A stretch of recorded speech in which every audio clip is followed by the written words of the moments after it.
Where does the word nephew come from? It's more than just your sibling's son.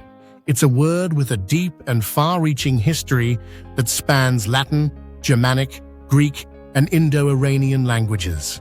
The modern English word nephew comes from Middle English neveu or nevu, meaning nephew or grandson.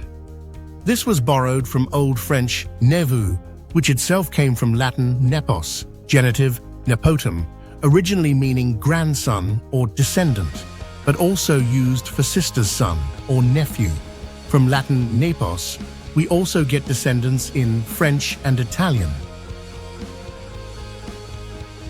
In the 15th century, English reintroduced the Latin spelling nephew with the PH to reflect its Latin origin.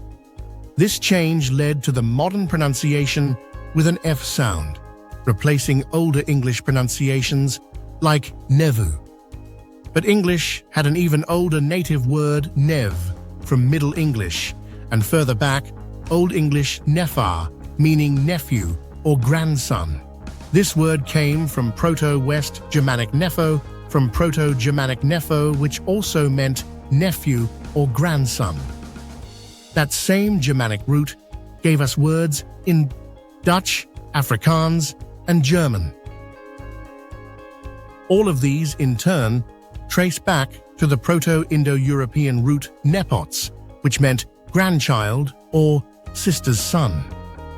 This word had a very specific meaning in many ancient societies, especially those with matrilineal inheritance systems, where the sister's son could inherit the role or property of the maternal uncle.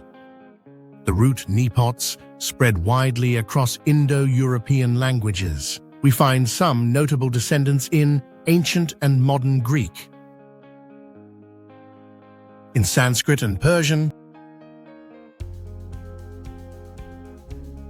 in Albanian, in Slavic languages.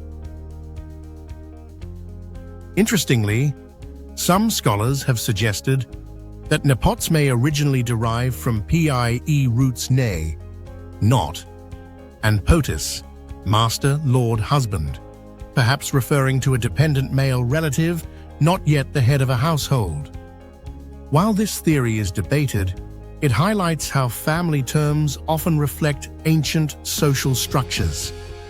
So when you say nephew, you're using a word with deep ancestral roots, one that once referred to grandsons, heirs, and maternal kin, and that now quietly carries centuries of cultural change in just 2 syllables. Subscribe to find out more.